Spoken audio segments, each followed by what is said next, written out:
Quem sabe Deus tem uma palavra que vai mexer na sua vida aqui hoje, vai mudar a sua vida, vai virar uma chave dentro do seu espírito. Talvez depois dessa reunião você nunca mais vai ser a mesma pessoa, porque Deus não reúne seu povo em vão. Deus não tem filho predileto, mas tem filho dedicado. Então estende a mão para cá, me abençoa em nome de Jesus. Me abençoa com a sua vida, com a sua oração, com a sua voz. Isso, fala. Isso. Abra sua Bíblia comigo em Números, capítulo 20. Baixa um pouquinho.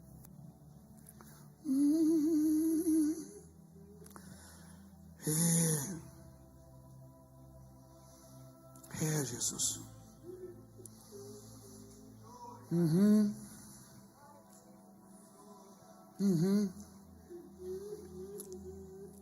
Esse texto é um dos textos mais fantásticos das Escrituras para mim, quando Moisés fere a rocha. Quando a ordem muda. Você passa 40 anos ferindo a rocha. E aí um dia Deus diz, não é mais assim. E aí? E aí, mano? Você faz o que você está acostumado a fazer ou entra naquilo que Deus tem novo para você? O novo é terrível. Porque a gente gosta da segurança, e quem bebe o novo diz que o velho é melhor. Por quê? Porque o velho é seguro.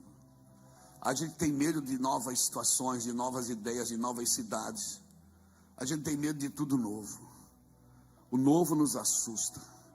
E não deveria, porque Deus diz, eis que faço nova todas as coisas, né? E tudo se fez novo.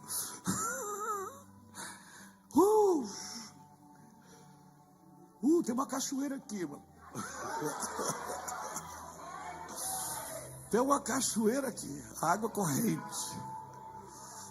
Aleluia. Vamos lá. Números 20, versículo 2. Diz assim: não havia água para o povo, então se juntaram contra Moisés e contra Arão, e o povo contendeu com Moisés e disseram: antes tivéssemos perecido quando inspiraram nossos irmãos perante o Senhor, por que nos trouxeste a congregação do Senhor a este deserto para morrermos aí, nós e nossos animais? E por que nos fizeste subir do Egito para nos trazer a este mau lugar, que não é de cereais, nem de figos, nem de vides, nem de romãs, nem de água para beber?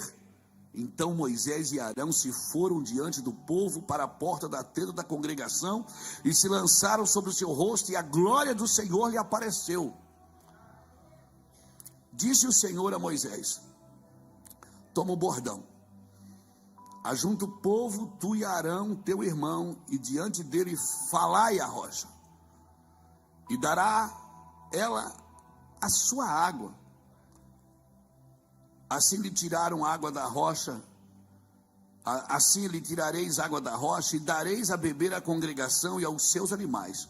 Então Moisés tomou o bordão de diante do Senhor, como lhe tinha ordenado. Moisés e Arão reuniram o povo diante da rocha, e Moisés lhe disse: ouvi agora, vós rebeldes, porventura faremos sair água desta rocha para vós outros?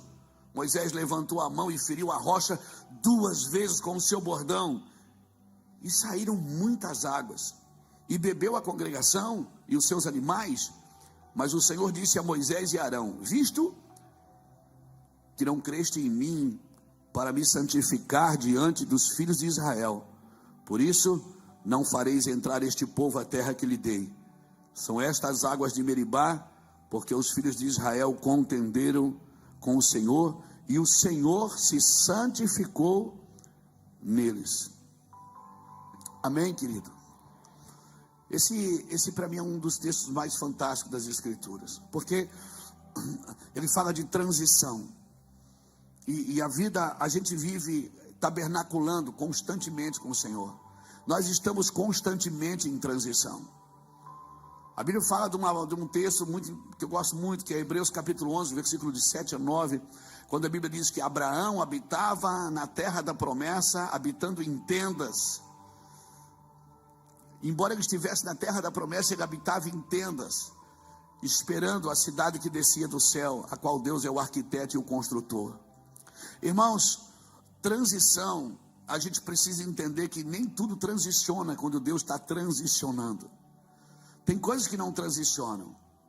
Transiciona movimentos, não fundamentos. Os fundamentos nunca transicionam. Só transiciona os movimentos. Como eu disse, o meu bisavô tinha uma fazenda, o meu filho tem um aplicativo do iFood. Mas o que era pecado para o meu bisavô também é pecado para o meu filho. O que era impuro, impróprio, incomum, improvável para o meu bisavô também é improvável, impuro, incomum para o meu filho. Nós temos às vezes a mania de entrar em lugares em Deus e a gente vai transicionando e vai mexendo com tudo e vai trocando tudo. Mas nem tudo transiciona. Fica esperto. Os fundamentos e os princípios de Deus não mudam. Deus não muda, mas Ele se move. Então os movimentos de Deus, eles vivem em constante transicionamento. Mas os princípios de Deus não. Os princípios de Deus são irrevogáveis, são inquebráveis, são inegociáveis. E você vai ser quebrado por todo princípio que você quebra. Todo princípio que você quebrar, você vai ser quebrado por ele. Amém, irmãos? Todo princípio. Então, o trabalho do diabo qual é? Você acha que o diabo trabalha para você fazer a vontade dele? Não, ele trabalha para você fazer a sua vontade. O diabo não precisa que você faça a vontade dele. Na realidade, o diabo não quer nada com você. Ele quer a adoração que você dá para Deus. O inferno é ruim, sabe por quê? Porque não tem adoração. Porque o espírito, o homem que vai ao inferno, vai no espírito. E o espírito não reconhece outro Deus. As pessoas adoram a Deus com o corpo e com a alma, mas nunca vão adorar com o espírito. Por isso que quando uma pessoa volta da endemoniação, ela não sabe o que aconteceu. Mas uma pessoa cheia do Espírito, sua alma é restaurada, sua mente é renovada, seu corpo um dia será glorificado. O inferno é ruim não é porque tem demônios aqui também. É claro, os piores estão lá. Mas é porque não tem adoração, porque o Espírito não reconhece outro Deus. Por isso, um homem que vive no Espírito, o Espírito não reconhece outro Deus, o Espírito não adora outra coisa. Ele só adora aquele que soprou nele. E você acha mesmo que Deus precisa da sua adoração para ser Deus? Você acha mesmo que Deus está com um problema de autoafirmação? Esses dias eu perguntei, Senhor, por que o Senhor fica pedindo adoração? Adorai ao Senhor na beleza da sua santidade, adorai vós os senhores, adorai os reis, adorai vós os homens da terra. Para que Deus pede adoração se Ele não precisa disso? Porque você fica parecido com tudo que você adora. Se você adora dinheiro, você fica avarento. Se você adora coisas, você vira idólatra. Mas se você adora a Deus, você fica parecidinho. Um dia Jesus está ali com os seus discípulos, alguém perguntou, você não paga tributo? Ele disse, ok, pago. Pegou uma moeda e disse, de quem é essa imagem? Alguém disse, essa imagem é de César. Ele disse, então, dá César o que é de César. Por que você acha que César colocou a imagem dele numa moeda? Sabe que o ser humano, ele tem prazer nisso. Você sempre vai associar a sua imagem àquilo que é importante para você. Quando César colocou a imagem no dinheiro, ele estava dizendo o quê? Dinheiro é importante para mim. E por que você acha que Deus associou a imagem dele a você? O que ele está querendo dizer com isso, irmãos? É pegadinha. É pegadinha. Deus botando a bola na marca do pênis e chuta, Luiz. Por que ele associou a imagem dele a você? Por que ele diz, você é o meu gênio, a minha imagem e a minha semelhança? E quanto mais você o adora, mais parecido com ele você vai ficando. O trabalho do diabo é tornar a gente ignorante. Alguém me perguntou esses dias, Luiz, você tem alguma crise? Eu digo, eu? Eu tenho uma crise a cada 10 minutos, irmão. Não é uma crise de identidade, eu sei quem eu sou em Deus. Não é a crise no casamento, não é crise com os meus filhos, não é crise financeira.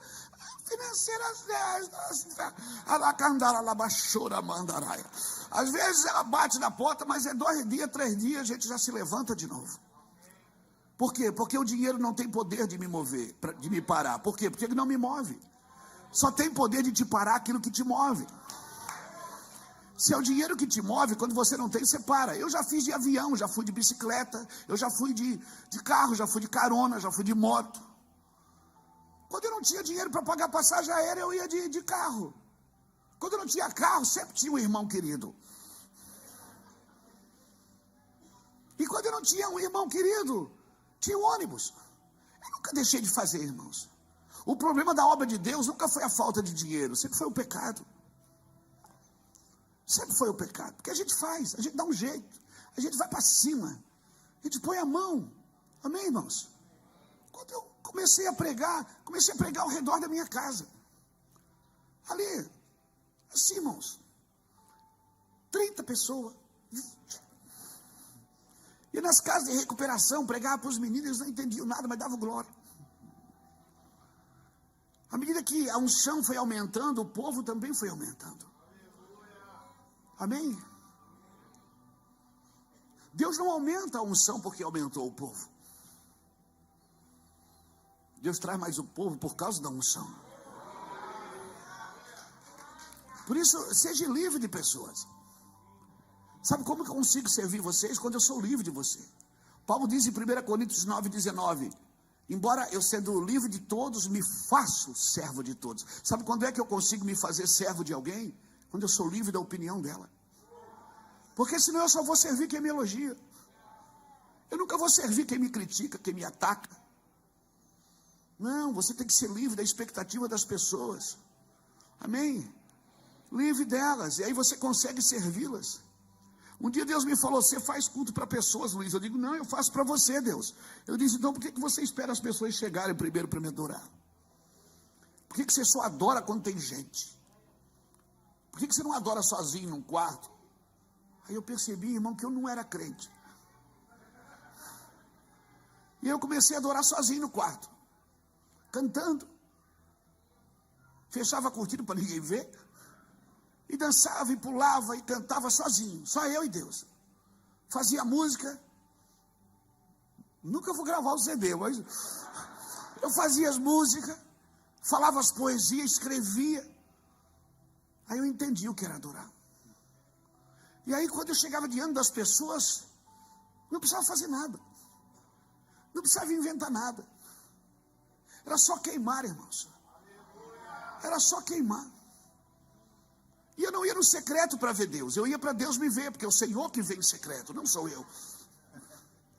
Quando eu jejuava em secreto, porque Deus vem em secreto. Quando eu adorava em secreto, porque o Senhor que vem em secreto. Quando orar, fecha a porta, porque é o Senhor que vê. Então eu não ia para o secreto para ver Deus, eu ia para Ele me ver. Porque eu não vejo Deus no secreto, eu vejo Deus no próximo. Então, irmãos, alguém me perguntou, você tem crise? Eu digo, tenho. E qual é?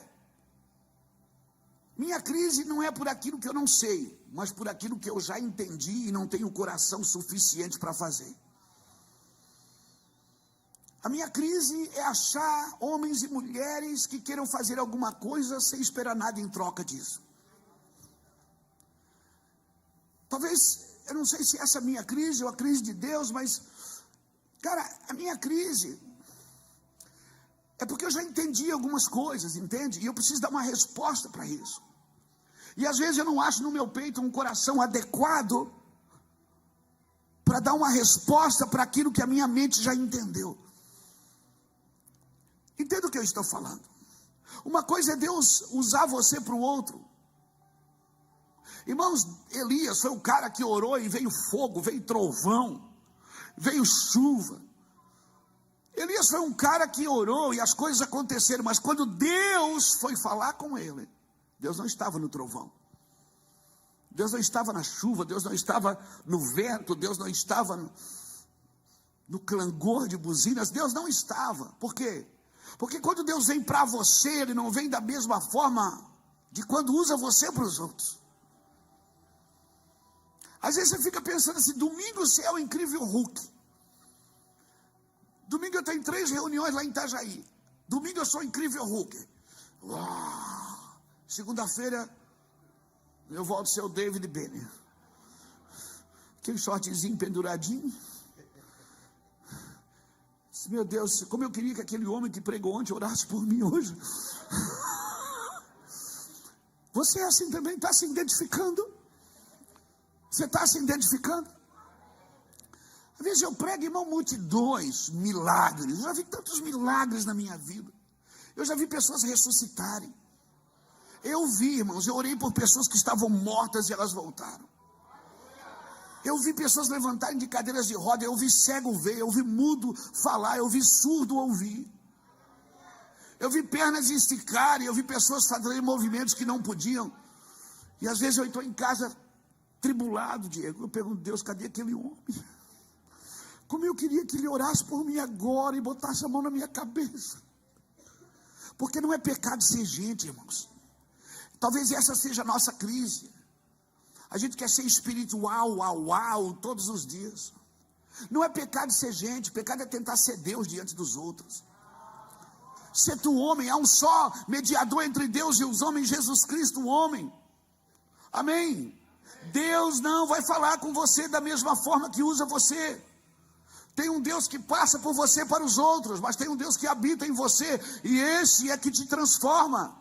O que te transforma não é o poder de Deus, é a presença de Deus. Por isso você pode viver debaixo do poder de Deus todos os dias. Quantas reuniões a gente já foi com o poder de Deus, irmãos? Meu Deus, nós já fizemos culto de 7, 8 horas. 7, 8 horas, eu me lembro quando a gente começou no Mevan, como era bom quando não tinha internet, não tinha ninguém filmando e botando na internet, os infernautas. A gente rolava e derrubava no outro. Oh, meu irmão, coisa boa e maturidade. Eu me lembro que eu fui expulsar um demônio uma vez, a pessoa cuspiu em mim, eu cuspi nela também. Eu me lembro que eu fui orar para uma pessoa, ela me mordeu, eu disse, não, peguei o braço, mordi também. Aleluia. Coisa boa, inocência, irmão. Às vezes eu tenho saudade da inocência. Eu fico imaginando Deus com a mão na cabeça, menino. Ô menino, para dar trabalho, menino, não fala essas coisas, menino, não fala, menino. E eu falava e Deus fazia, irmãos. E eu ficava, Deus, por que o Senhor faz essas doideiras? Há um tempo atrás, eu tinha aquelas fitas de VHS, lembra das fitas VHS? Você lembra dessa? E aí, arrumei um cara lá em Itajaí, que ele pegou as minhas fitas antigas de VHS e transformou elas em DVD. Hoje não tem mais nem DVD, é tudo, né? E aí, ela transformou minhas fitas em VHS em DVD. Aí a gente tinha lá um videocassete lá em casa, um DVD. Não era videocassete, DVD. Vocês não sabem o que é isso, gente. Vocês não sabem o que é coisa boa. Né? Eu me lembro quando eu levava as fitas cassetes para vender nas conferências, passava a noite inteira sentado na frente de um 3-em-1, passando de uma fita para outra. Às vezes dormia, esquecia de virar a fita, gravava os dois lados de um lado só. Aí a pessoa disse, pastor, não dá para entender nada. Eu disse, é oração em língua, meu filho, é oração em língua. Essa é uma fita de oração em línguas. Levava 10 fitas na caixa. Verdade, irmão. Agora tem um pendrive. Você bota 200 mensagens de 1h30 num pendrive, cara. Não, isso é injusto demais. E eu peguei aquela fita, aquele DVD, botei lá em casa, chamei meus filhos para ver. Ficar aqui, essa aqui é uma fita antiga do pai. Quando eu botei, irmão, eu estava com um terno cenoura.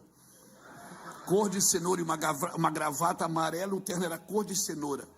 Uma camisa branca, tinha 2 ombreiras, parecia o Didi Mocó dos Trapalhões. E a minha pregação, botar a mão e dar glória. Ninguém entendia nada, você falava 1 quilo, a pessoa entendia 100 gramas. E os meus filhos começaram a rir. E saí da sala, foi saindo um, foi saindo o outro. Eu fiquei sozinho ali, abandonado, com meu terno laranja. E pensando, eu fiquei olhando aquilo, eu disse, Deus, como é que o Senhor deixa eu falar uma barbaridade dessa? minhas fitas. Como eu queria ter a sabedoria que eu tenho hoje, há 20 anos atrás, há 30 anos atrás. Como eu queria andar nas revelações que eu ando hoje, entendendo o que eu entendo hoje do reino de Deus. Meu irmão, há 20 anos atrás, eu comecei a orar e disse: Deus, por que acontecem essas coisas com a gente, essas barbaridades? Ele disse: Luiz, quando você está começando, eu celebro a tua vontade. Sabe, tem muita coisa que você falou que eu nem queria fazer, mas eu fiz para te abençoar. Porque você tinha tanta inocência e tanta vontade, e tanta pureza no que você fazia. Você não queria ser famoso, você não queria ser conhecido, você só queria tocar pessoas. Eu comecei a chorar, irmão. Deus falando comigo, eu chorando. Ele disse: quando eu comecei com você, eu celebro a tua vontade. E eu queria mostrar para todo mundo que eu estava contigo. Só que agora, Luiz, agora você não pode mais ferir a rocha. Porque agora não sou eu que vou mostrar para o mundo que eu estou contigo. É você que vai mostrar para o mundo que você está comigo. Então você não pode mais falar o que você falava aqui. Não pode mais pensar desse jeito. Sua roupa vai ter que mudar, filho. Sua forma de fazer vai ter que mudar. A sua religião não me importa. Eu não sou religioso, Luiz. Eu sou santo. Eu sou santo. Tem gente que pensa que Deus é evangélico, irmão. Que Deus aceitou Jesus e veio congregar na igreja da gente. É verdade. Deus agora aceitou Jesus. Deus é evangélico. Irmão, Deus não é evangélico. Ele é santo. Deus ama toda a terra. Deus amou o quê? O mundo. Sabe aquelas pessoas que você não gosta? Sabe? Essa que você pensou nela agora? Deus quer salvar elas também. Deus quer tocar a vida delas também. E se você não gosta, é problema seu. Deus não tem problema com ninguém. Deus não tem problema nem com o diabo. Porque até o diabo é o diabo de Deus. Ele só faz o que Deus deixa. O diabo tem autoridade, mas não tem autorização. Ele não tem autorização.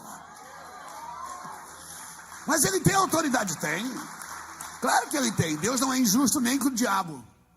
Mas o diabo não tem autorização. Ele só faz o que Deus permite ou o que você permite. Porque a chave também está na sua mão. Entenda isso. Então aquele dia mudou minha vida. E foi naquele dia que eu entendi o que eu estou pregando para você agora. Irmão, nós não vamos expulsar demônios gritando. Gritando nós podemos até expulsar demônios, mas nós só vamos expulsar demônios obedecendo. Principado só sai na obediência. Nós não podemos entrar em guerras com as trevas estando em trevas. Principado não sai, não adianta você dizer, sai, não sai. Sabe quando o principado sai? Quando existe alguém obedecendo numa medida alta em Deus. Essa capetada miúda aí que a gente expulsa na igreja, sabe? Essa sai até gritando, cuspindo, mordendo. Essa sai com água ungida, com óleo ungido, com homem ungido. Mas principado, eu estou falando de guerras e de alto nível. Essa não sai gritando, essa só sai obedecendo. E essa luta tem horário marcado, armas específicas, lugares específicos. E nós não podemos lutar em trevas estando em trevas. Amém, irmãos? O que sustenta o império das trevas é a desobediência. É a desobediência que sustenta o império das trevas. Por isso eu sempre digo, se você queria viver do seu jeito, por que você entrou no Evangelho? Porque o Evangelho não tem mais vida, não tem mais saída para você. Não tem plano B. Deus não olhou para você um dia e disse, eu vou fazer isso com o João. Se não der certo, eu faço aquilo. Não. Deus não improvisa, meu irmão. Deus não improvisa. Deus não tem plano B, Ele só tem o plano A. Amém? Deus tem um plano original. E se você sai do plano original, e aí? Deus cria um plano adicional com o objetivo de trazer de volta para o plano original. Deus não vai dando jeitinho no caminho. Efésios 1,4 diz que ele me elegeu nele antes da fundação do mundo. Eu fui eleito em Deus. Eu não fui jogado na terra para fazer, vamos ver o que vai dar. Não, existe um plano, um projeto, existem os desígnios de Deus sobre a minha vida. Salmo 139, verso 16 diz que no seu livro ele escreveu sobre mim, sem que nenhum dos meus dias existisse. Deus fez uma biografia sua e minha, e você não tinha nem nascido ainda, meu amigo.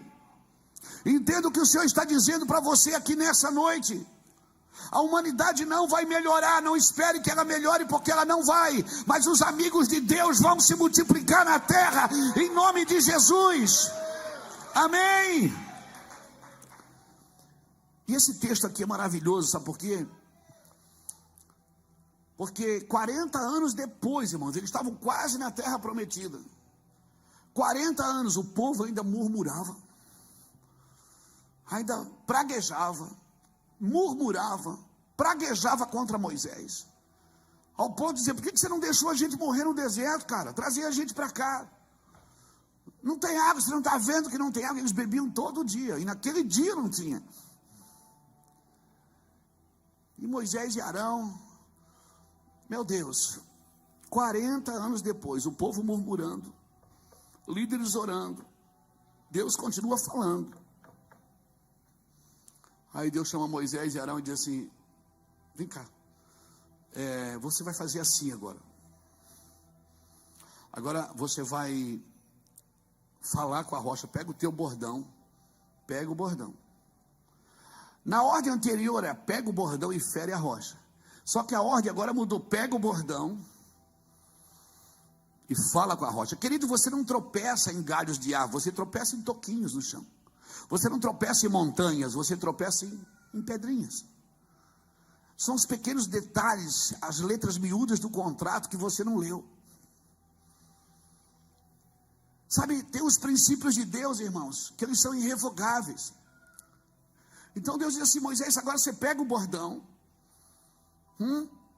e fala com a rocha, e eu vou dar água para o povo. Aí Moisés pega: tá bom, Deus, vou fazer isso. Obrigado, Senhor. Ele para na frente da rocha, chama Arão, para na frente do povo, olha para o povo e diz: seus rebeldes, vocês querem água? Deus mandou chamar alguém de rebelde? Hein? Hã? Deus mandou falar mal do povo para alguém? Deus mandou ele vir e dizer para o povo o que eles eram? Seus rebeldes, vocês querem água? Vocês pensam o quê? Querem voltar para o Egito, seus miseráveis? Seus crentes de meia tigela. Deus mandou fazer isso, irmãos? Por que a gente não faz só o que Deus mandou? Aí Moisés xingou o povo, mas xingou pesado. Seus rebeldes, casa rebelde, vocês querem água? E já aí pronto. Na ira contra o povo, ele já esqueceu o que Deus disse. Pega o bordão e tá, 2 vezes. Que não era normal, era só uma. A lei de desobedecer, ele vai além. E o pior, funciona. Esse é o problema da gente. E muitas vezes a gente está fazendo a coisa errada e está funcionando. E a gente diz: Deus está comigo. E Deus diz: não estou não. Eu não mandei fazer assim. Mas está funcionando, mas não mandei fazer isso. Mas o senhor não viu aqui que está dando certo? Tá, mas não foi isso que eu disse. Você está me entendendo, irmãos? Você está me entendendo? Avivamento, querido, é você estar alinhado com o propósito de Deus. Espera, não arrombe portas que ainda não foram abertas. Nós estamos orando por chuvas e caminhando sobre poços entulhados. E Deus dizendo: desentulhe esses poços aí que eu te entreguei. E a gente está dizendo: vem uma chuva de avivamento. E Deus está dizendo: desentulhe os poços. Desentulhe os poços, vai para cima, faz a sua parte. Irmãos, Deus não mandou chamar o povo de rebelde. E o povo, Deus sabia que o povo era rebelde ou não sabia? Sabia. E se Deus quiser dar água para eles, o que é que você tem com isso? E se Deus quiser abençoar pessoas que você não gosta, e se Deus quiser salvar o cara que te traiu, que te enganou, que mentiu, que roubou a sua empresa, Ele está falando.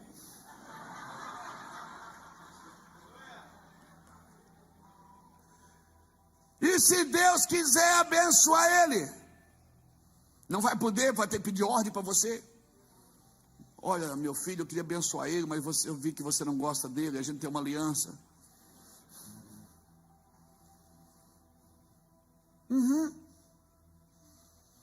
E aí? E se Deus quiser dar? E se Deus disser assim, eu vou abençoar eles, o que você vai fazer? Bom, nós estamos no Brasil, eu estou lá. Você está aqui de boa, meu filho. Você não sabe o que é derrota. Eu estou lá no Brasil, estou nas igrejas todos os dias. Pastor, mas o Brasil está difícil. Irmão, no tempo difícil nascem os homens criativos. Nos dias difíceis é que nascem as pessoas criativas. O caos, ele é a pedagogia de Deus.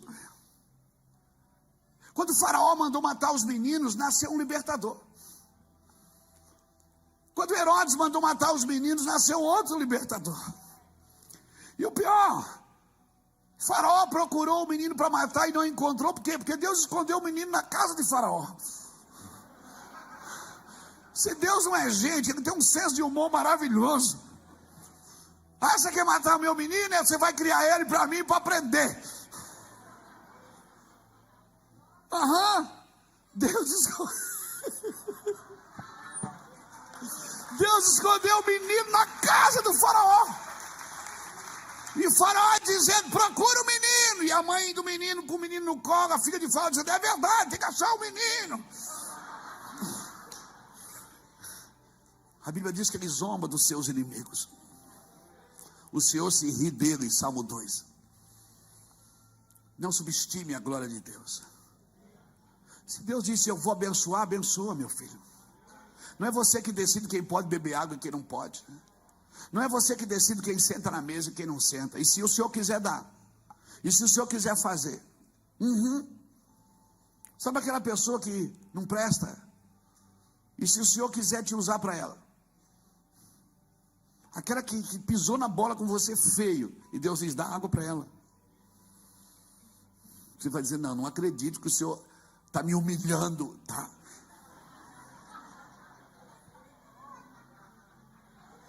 Não existe unção sem humilhação, querido. Mas eu já tentei com ele várias vezes, ele nunca foi transformado, pastor. As pessoas que você menos consegue transformar são as que mais transformam você. As pessoas que você menos consegue te libertar são as que mais te libertam. Elas te aperfeiçoam para o evangelho, para o ministério. Então Deus não perde a viagem daqui para lá ou de lá para cá. Todo mundo é tocado pela glória de Deus. Aí Moisés vai lá e gritou com o povo, xingou o povo, agrediu o povo verbalmente. E o pior, funcionou. Esse é o nosso problema, que vai funcionando. E aí Deus diz, não foi isso que eu mandei você falar. Mas Senhor, está saindo água. E Deus diz, eu sei. Esse é o seu problema. Você quer que dê resultados, mas eu quero que dê fruto. Nem tudo que dá resultado dá fruto. Porque o que permanece não é o resultado, é o fruto. E se o fruto permanece, se as minhas palavras permanecerem em vós, e vós permaneceres em mim, pedirei o que quiseres e vos será feito. Então entenda isso, querido. É fruto.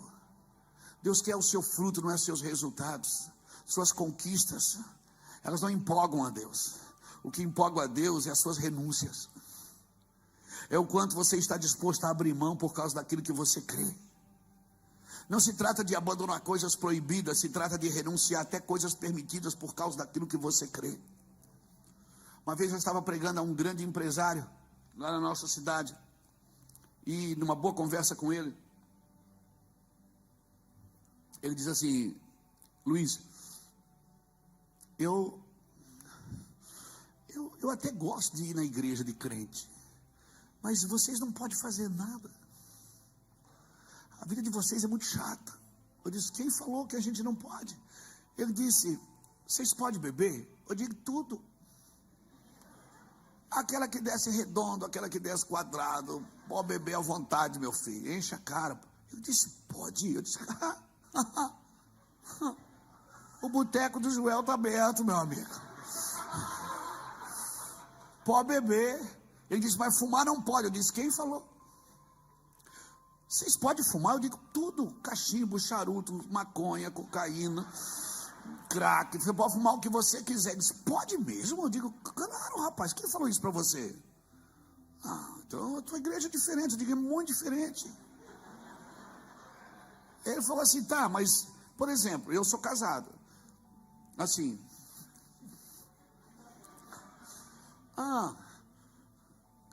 Crente pode prestar serviço sem nota?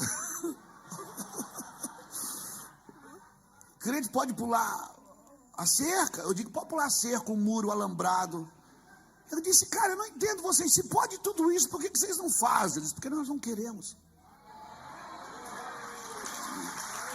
Porque nós fizemos uma escolha. Nós queremos servir a Cristo. Eu não estou aqui com um anzol no nariz. Jesus não me puxou por um cabresto. Ele até me diz: não sejais como um cavalo e nem como uma mula, que precisam de cabresto, senão não virão a ti. Mas eu te instruir-te-ei o caminho que tu deves seguir, guiar-te-ei com os meus olhos.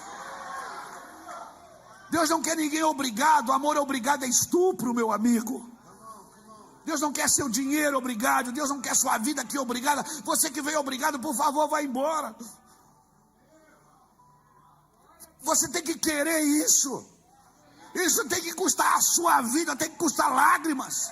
Só que as decisões que você fizer hoje vão afetar para sempre o destino dos seus filhos, o destino dos seus netos, o destino das próximas gerações. Todas as decisões que você fizer hoje. E não é fácil, não. Não é fácil. Ser crente Nutella é fácil. Ser crente raiz não, mano. Por quê? Porque as exigências de Deus são para os íntimos. Quanto mais íntimo você for de Deus, mais exigência vai ser. Você vai dizer: mas pastor, mas todo mundo pode, por que eu não? Porque você é diferente. Você imagina, Sansão chegava em casa: mãe, os meninos tudo tem o cabelo curto, por que eu tenho que ter esse cabelão? A mãe diz: meu filho, você não sabe, mamãe não podia ter filho. O céu falou com a gente. O céu nos deu você. Você é diferente, meu filho. Você é diferente. Por que é tão difícil ser radical com Deus? Por que é mais fácil ser radical com os outros e tolerante com a gente, quando a gente deveria ser radical conosco e ser tolerante com os outros? Não tem um relógio para a gente saber que horas. Tá lá. Aleluia, irmão. Não, eu já vou terminar. Vai ter janta depois, né, irmão? Glória a Deus. Aleluia. Aleluia. Então, e aí, irmão? Funcionou. Todo mundo bebeu, todo mundo saiu feliz. Aí Moisés vem. Aleluia, né, Deus? Deu tudo certo. E Deus diz: pois é, rapaz. Por que você não me santificou diante do povo? Por que você mostrou a tua ira para o povo em vez de mostrar o meu amor? A água é minha ou é sua? A igreja é minha ou é sua? Essa empresa é minha, que você diz que é minha ou é sua? Esse dinheiro é meu ou é seu? Sua vida é minha ou é sua? Por que você não me santificou diante do povo? Por que você mostrou uma ira que eu não tenho? Quem tem é você.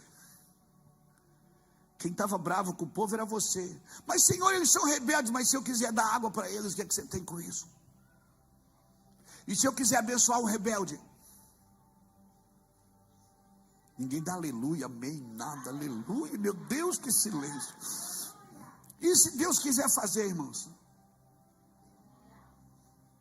A obra do Senhor, irmãos. Deixa eu te falar uma coisa: ninguém pode fazer a obra de Deus. Só quem pode fazer a obra de Deus é Deus. Então o que eu faço? Eu faço a vontade de Deus. Mas eu não posso fazer a obra de Deus. Isso não tem a ver com realizações pessoais. Estar aqui pregando o evangelho para mim não é uma realização pessoal. Os dons que Deus te entregou não são para realizações pessoais.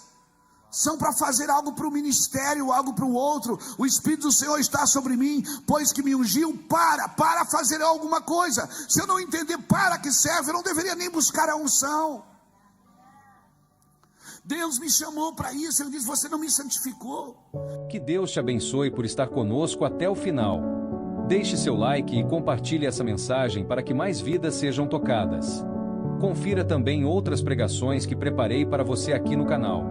Que sua vida seja abençoada hoje e sempre.